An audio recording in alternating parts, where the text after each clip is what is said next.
I don't think the criticism that we're getting for having Trump on is fair. They're talking about you as such a favorable light. The audience was cheering. There's probably no one in history that I've ever seen that's been attacked the way you've been attacked and the way they've done it, so coordinated. They've been wrong about everything. We warned them.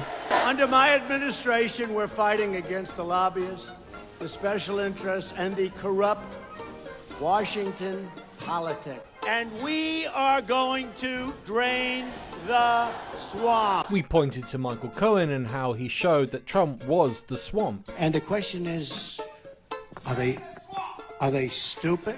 And these podcasters seem to be changing their mind about Trump. There's Andrew Schulz. He's a comedian and podcaster with about 3 million followers and subscribers. There's this weird little troll called Asmongold. He's got about 4.4 million. There's Nick Fuentes with over 1 million on Twitter. There's Sean Ryan with about 5.8 million. There's Joe Rogan with about 20 million. And there's Tim Dillon with about 1 million. These are Trump-friendly podcasters with millions of followers. And just listen to what they're saying now. You told us when we wanted the Epstein files, we don't need your votes anymore. Yeah. Hey, wish granted. Remember that? Sure. Remember in July of 2025 when Trump said, if you want the Epstein files, you're not a real supporter. I don't want your vote. Hey, wish granted, pal. Wish granted. You wanted it, you got it. You want to get it back on track? Good luck. Yes, you are finally seeing they're drawing a line in the sand, and it just so happens to be Trump protecting pedophiles. That's the thing that takes them over the edge. But it doesn't end there, because Fuentes isn't just saying, go F yourself to Trump. He's advocating that people start voting Democrat or never ever vote Republican and MAGA and Trump again. This is devastating because it's coming from the inside, and we'll see this pattern time and time again. See, the thing Nick is advocating for that I agree with is that you should not accept to be slowly boiled. You should say that if you're going to boil me, let's just get it over with. Let's get it over with. And if you're willing to do that, then maybe something will change. And so that's it. No, and here's the thing, is that he just like JD Vance, he's not right. Well, I'm saying that like this is really the issue, right? There's such an outtake. I don't think so.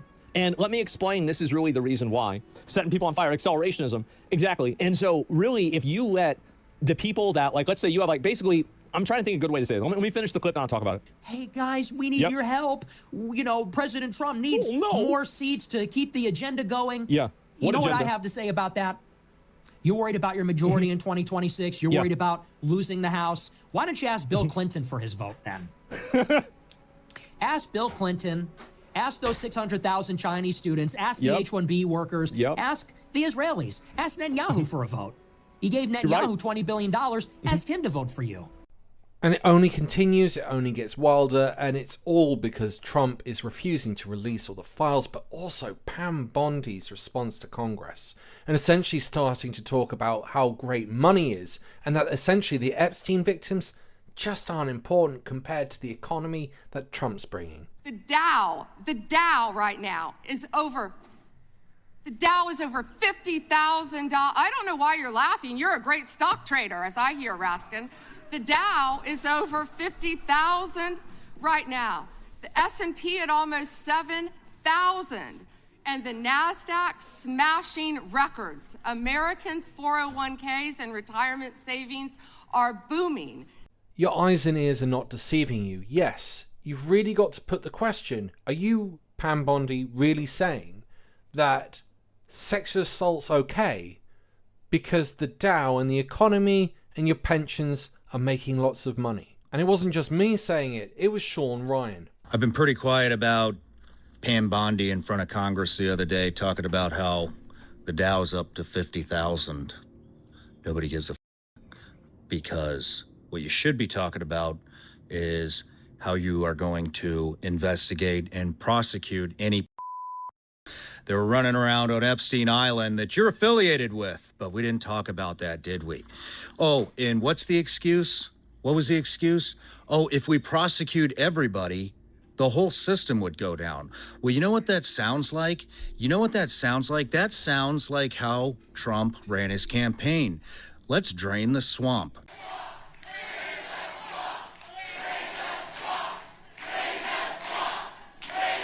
That is I said that about a week ago. And I didn't like it that much. Didn't sound that great. And the whole world picked it up. So it shows you what I know. It's crazy. Drain the swamp. Drain the swamp served up to you on a silver platter. But you're not going to take it, are you? You're going to protect files. You're going to protect files rather than go after them and hope that everybody's happy that the Dow hit 50,000. Are you fucking out of your mind? I guess the whole drain the swamp campaign promise was another bullshit lie, huh?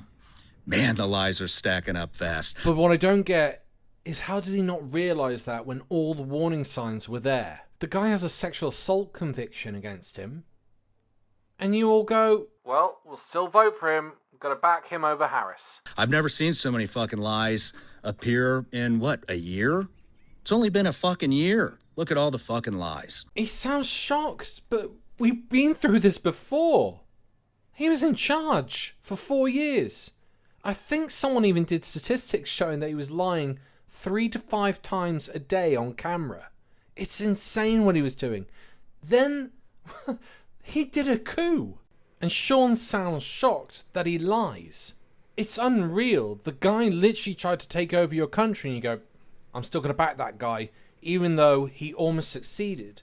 The only reason he didn't was because Mike Pence turned his back on him and refused to follow orders from Donald Trump. I don't think the criticism that we're getting for having Trump on is fair. But I've never heard one of these podcasters who got to interview Trump ask him about January 6th, ever. If you never want to watch another thing again because we have Trump on, that is totally fine, respect it. I completely get it. You're 100% allowed to be frustrated. We made that decision knowing it was open to criticism.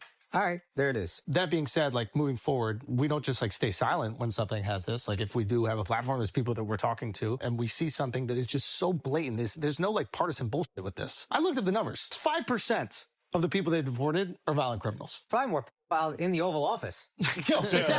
Exactly. If you bring up another file and you're not releasing the Epstein list, just shut the fuck up, all of you. I don't want to hear anything else about, oh, we got to deport the files. They're right here. They're a list of them, and you're not exposing it. I don't think the criticism that we're getting for having Trump on is fair because, one, we've had people from both sides of the aisle on, and it's like we've never been a podcast that's like, hey, you should listen and do what we say or tell you to do. Right. We're just curious guys who wanted to have a conversation with the guy running for office. We wanted to have Kamala on as well. That criticism, I don't think it's fair. He lies. He attacks women. He's in the Epstein files. And on top of that, he attempted a coup.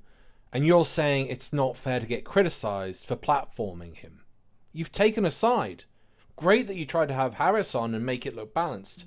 But sometimes things aren't balanced. This man is totally imbalanced. Then we come on to one of the biggest podcasters in the United States, Joe Rogan, who interviewed Trump just before the election. And frankly, he's not doing a good enough job in holding Trump to account. He seems to be very hesitant talking about the Epstein files. It's not hard to imagine why. He's always claimed he's very good friends with Elon Musk. He's been down to SpaceX. He's had Musk on several times.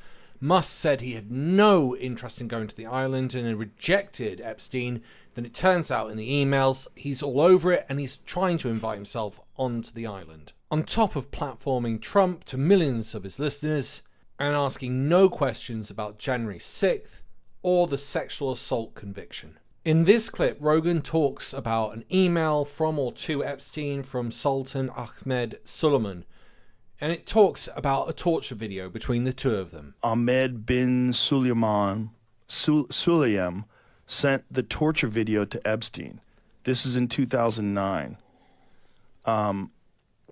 So Epstein was saying that. Where are you? Are you okay? I love the torture video. Jeez. I am in China. I'll be in the U.S. second week of May. What the fuck, man? And why is his name redacted? Why would your name be redacted if you're not a victim? Like, this is what's crazy about all this. Like, how come you redact some people and you don't redact other people? Like, what is this? This is not good. None of this is good for this administration. It looks fucking terrible. It looks terrible. It looks terrible for Trump when he was saying that none of this was real. This is all a hoax. This is not a hoax. Like, did you not know? Maybe he didn't know, if you want to be charitable. But this is definitely not a hoax. And if you've got redacted people's names and these people aren't victims, you're not protecting the victim. So what are you doing? Right. And how come all this shit is not released? But let's go on to the next thing, which is the FBI concluded Jeffrey Epstein wasn't part of a sex trafficking ring. That is not what the emails are showing, and it's definitely not what the victims are saying. It's just horseshit, and Rogan calls it out. FBI concluded Jeffrey Epstein wasn't running a sex trafficking ring for powerful men. File show. So there you go. Oh, there you go. Who says that? What's that source? Yeah, it's going around I just found the place that was showing the headline. It was going around the internet today. Oh, today? Yeah, the AP. It's the AP reporting it. Yeah. Today. Oh, I thought that was that was from 2005. This is like the FBI. I was like, today. That's the gaslightiest gaslighting shit I've ever heard in my life. Whoa. What do they think is going on? Just a bunch of fun, bunch of guys hanging out. That is being fellas, having cocktails, talking about science. They're still looking into it. But our final podcaster is Tim Dillon, a comedian and a MAGA supporter, and he absolutely goes for Pam Bondi, and basically, well, listen for yourself. So let's take a look at Pam Bondi again here. I'm going to fast forward this bit because he's just listening to Pam Bondi, who you listened to earlier, but he explodes in anger at her afterwards. Are booming. That's right. That's what we Who should cares be if we talking kidnapped about. their children? What does it matter? Who cares if we kidnapped their... The Dow is up. The Dow's up. Who cares if we snatched your kids and took them to an island to abuse them? The Dow is up. So what? So what? We're part of an ancient blood cult. The Dow is up. So what? We perform sacrifices to deities so that we can have their power. The Dow is up. You know what the NASDAQ's doing? The blue chips, the S&P 500. Why don't you shut your mouth about the kids that we abducted and sacrificed so we can please Lucifer or Baal? Yep, you heard right. He's accusing them of child sacrifice and Satanism, something that a lot of right-wingers have been claiming about the elites for years, if not decades. And now Tim Dillon is calling them all out on it. That's Pam Bondi telling everyone to thank Baal, the demon Baal, for the S&P 500, and don't worry about the child sacrifices. But by the way, that's kind of what she's saying. It's actually what she's saying. Honestly, I couldn't be happier because this is creating a gigantic split within MAGA. And it means that when the midterms come up, that's the congressional elections that happen every 2 years, it's looking very likely that Trump is going to completely lose the House, and it's going to be an absolute whitewash for Republicans. And if we're lucky, we'll get justice for the victims, we'll get prosecutions for the criminals, and we might actually drain the swamp. Let me know your thoughts in the comments. If you enjoyed today's video, you might also like my book, Manufactured Fear, available on Amazon. If you'd like to help the channel for free, please hit that like and subscribe button. It doesn't cost a penny. Once again, I'd like to say a big thank you to all of my Patreon and YouTube subscribers. You keep this channel going and growing. Once again, thanks for listening. Bye for now.